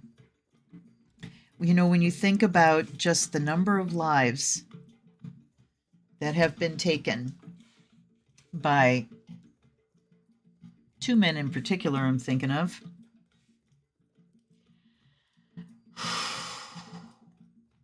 Yes, that is the Thief card, betrayal. You know, so many times our trust has been betrayed. When we look at the politicians that we vote for and they turn out to, you know, just be full of shit, or they cannot fulfill the promises they made. So we need to look at our relationship with the feeling of betrayal and what that means. And there's one reason that I find it really fruitful to look at the details of politics.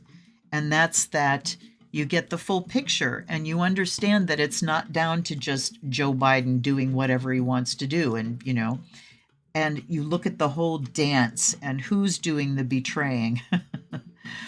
But certainly we have loss and betrayal, and not loss and just loss, but that violation of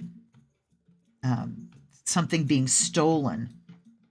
And then we've got the Knight of Swords down here, the one that rushes in where angels fear to tread. I'm going to take 2 on him, but I'm going to get through the other ones first.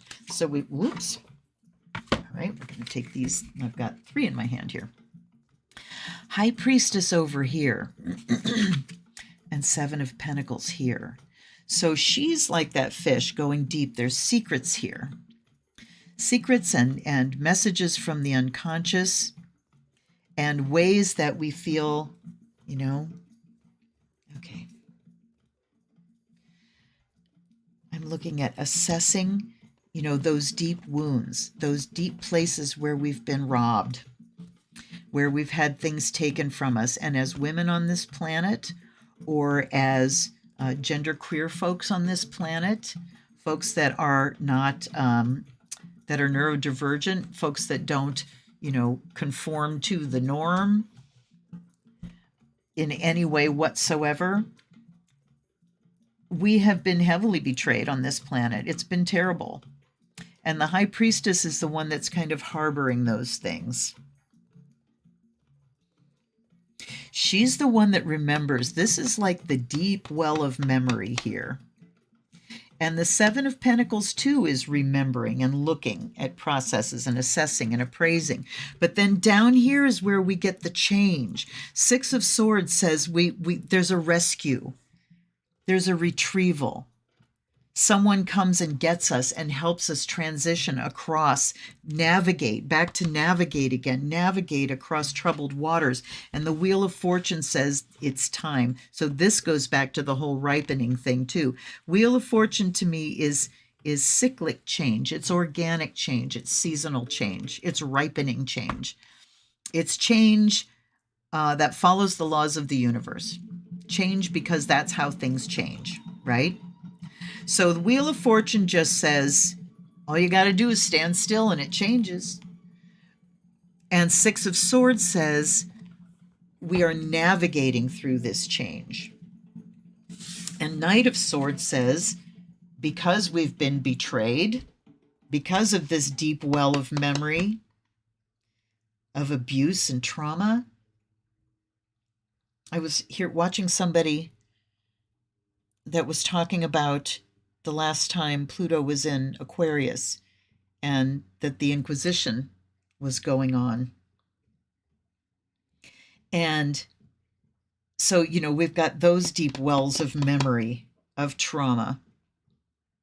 And I mean violent, awful trauma. And so the Knight of Swords takes up his sword and says, how am I going through this change? I am going through it I'm mounted on my steed with my sword drawn.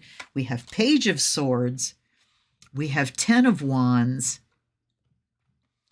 We certainly, I mean, look at all the swords here. This group. 6, 7 Page Knight. Page has the curiosity. Page, you know, Knight just goes storming in. Rah! This is what I'm here for. The Page says, hold up, let me find out first. Let me learn first. Let me read. Give me the information. Page is curious. Page is inquisitive. Page of Swords says there's look, he's holding a letter in his hand. Gets into conversations. And the 10 of Wands here says we're carrying a heavy, heavy load. And then we've got the 2 of Cups at the bottom. So once again, that idea of personal support.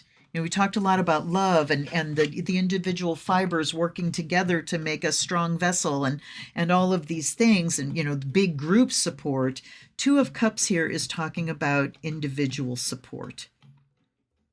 That friend that has your back when you're going into the fray. That you can call on the phone and discuss all this stuff and, you know, bitch about all the politics. But 10 of Wands here says the load is big. It's copious. It's oppressive. And so 2 of Cups says we share it with someone. We must have someone to talk to. We must have someone to share things with. Someone that we can unmask with. There's nothing better, no better feeling. And this really happened like not this past December, but the year before, when we had my son's partner's birthday dinner, Bug, December 5th. Was it the 4th? I always do this with birthdays. I doubt myself so I can have the date right, but then I think, oh God, is it the day before? And then I really get it wrong. But anyway, it was just going to be the 4 of us and Bug. And I asked what they wanted, and they wanted soup, and we are all neurodivergent. So we had an unmasked birthday party, and it was amazing because we were everybody's so relaxed. Nobody's like, oh, I have to be on this behavior or look this way or, you know, company, you know, that, none of that. None of that. It was fun. It was hilarious at times. It was weird as hell. If there had been any normies there, they would have been going, ew, you know, but it was so much fun.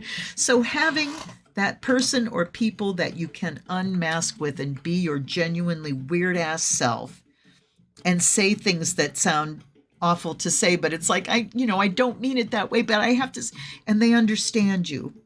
Places where they understand you. Everybody needs some support. And we need to also look at the specific betrayal, like Dobbs, you know, like voter suppression, like these strong men that are getting into power in other places. But, you know, here in the U.S., we've got states passing legislation. And so we need to be aware of the specifics. That's what the Page of Swords is saying. What are the specifics of the betrayals that we have suffered? And how can we specifically fight those and make a difference to bring it the other way, and then having that one or several people to really help you deal with the oppressiveness of it all. Okay. And now, who's left? Oh, we're done. That was the end. Really? Okay. You know what? I'm going to let these dice pick a deck for us. I had a little glimmer that we might be doing this tonight, but we'll see. So am I doing 1, 2, or 3 numbers? 2. All right, so we have 2 numbers. Let me get my catalog open here. So it's 50.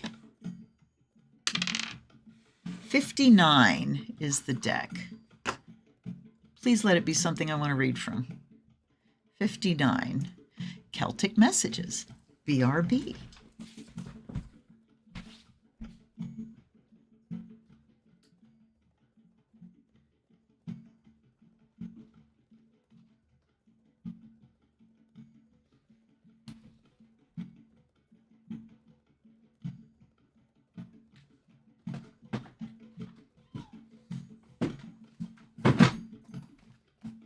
Got it.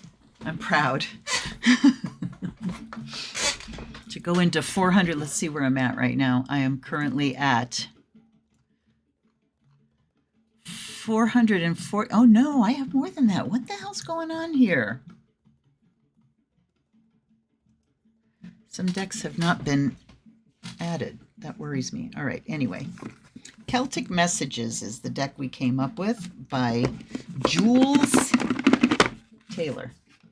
I like the way they put little thumb holes in the boxes too wide to stick your thumbs around. Okay. Color your own Celtic mandala. All right.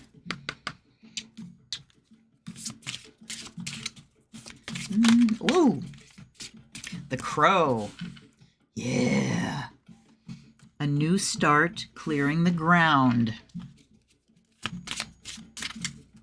This is one I never pull out too. Well, let's face it, most of them are ones I never pull out. And it's terrible because, okay, True Confessions. Ooh, they're wanting to levitate. I so want to do like a daily deep dive in tarot and play with my decks and stuff, and that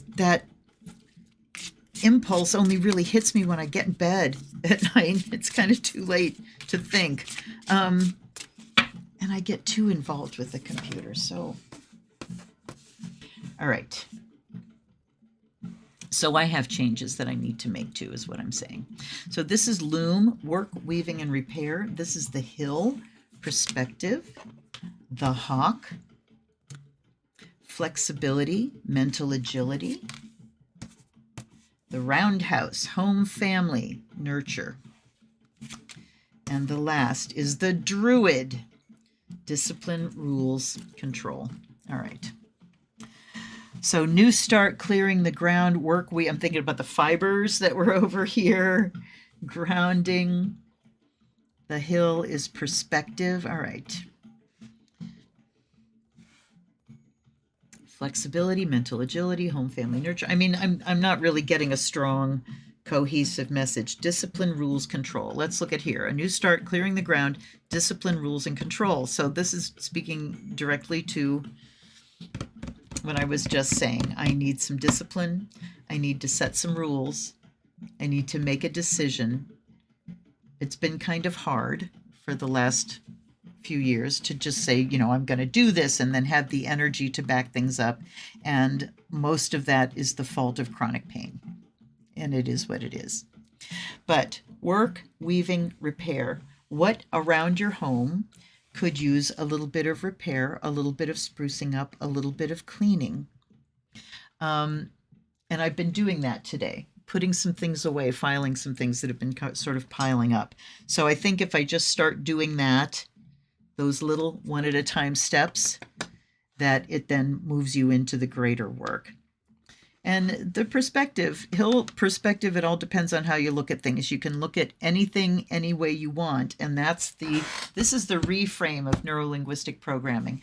When you find yourself getting negative about something, or you're getting bogged down in a train of thought, it's time to think, how can I look at this differently? How can I change my perspective? Remember, we were talking about the spiral going around. And then the hawk.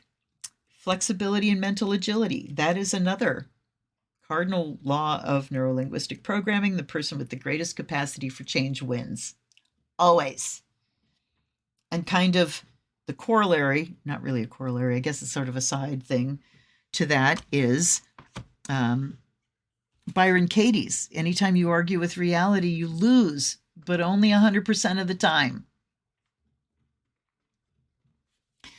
And then we have home, family, and nurturing. So being able to be mentally flexible and change how you're looking at things, change your perspective, take a new view of what's going on around you. And the druid at the bottom just says, and then we approach with discipline and with knowing the rules and with a good dose of self-control. And, the druid, look at the oak tree in the background. So there's a reflection back to the door.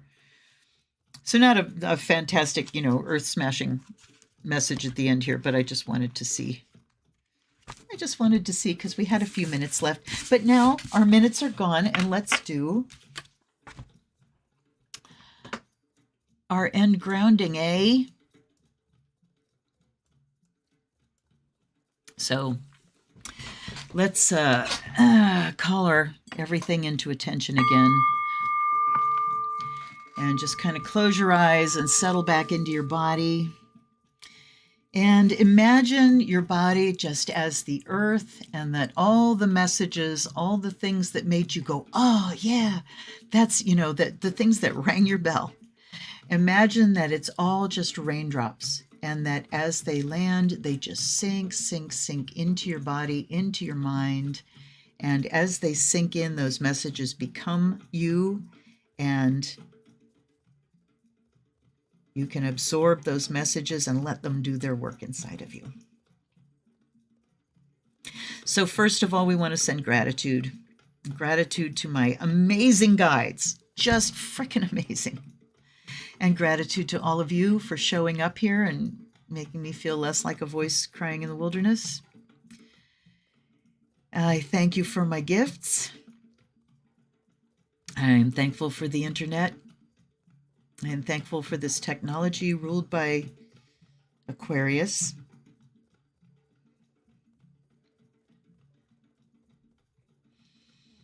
So opening our hearts in gratitude, just anything you have that you are grateful for, please send that message out to the universe. And then as we're sending that out, become mindful of those big intersecting circles that we made in the beginning. And send a big dose of love out into that network.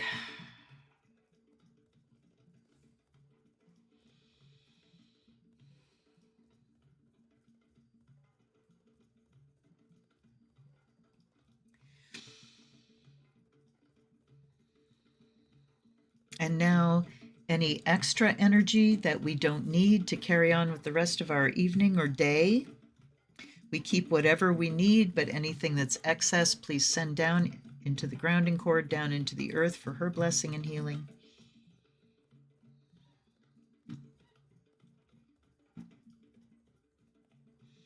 Particularly if it's at night and you want to sleep tonight. Send that excess down into the earth.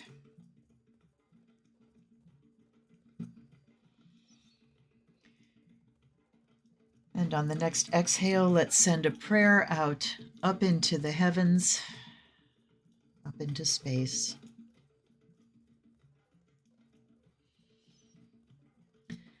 Send a thought and a prayer of love.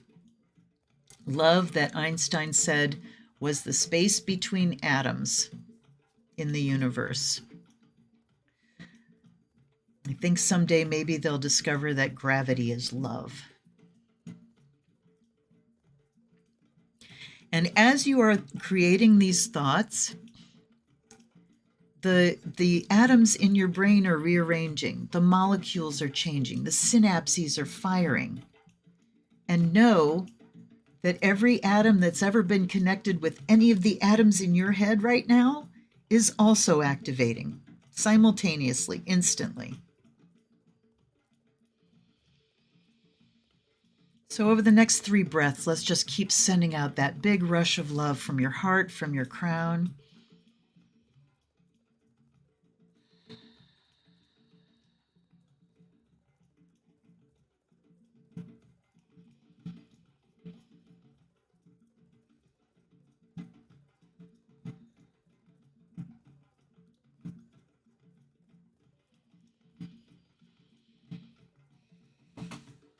Exhaling all the way. Next inhale, nice and full. And on the next exhale, take that outer layer and push it all the way out until it covers the entire planet and flashes out into space.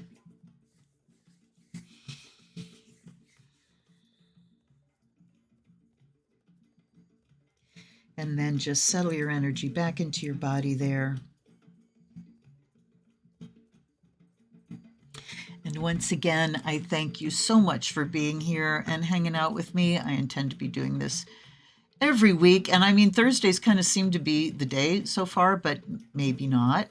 Maybe not. We'll see. I'll try to get a notice out a little more in advance, but I tend to get burnt when I do that. So I thank you for showing up at a moment's notice when I put out that notice, because sometimes I can't, I can't plan things too far in advance. But I am looking forward to my darling body feeling very much pain-free over the acupuncture treatments, and I will do my very best to show up consistently for you. I think I'm going to shoot a bunch of videos tomorrow. So mote it be. So thanks for hanging out with me, you guys. I'll see you next time. Take care. I love you so much. This is Luna. Blessed be. Wrong eyeball that I clicked.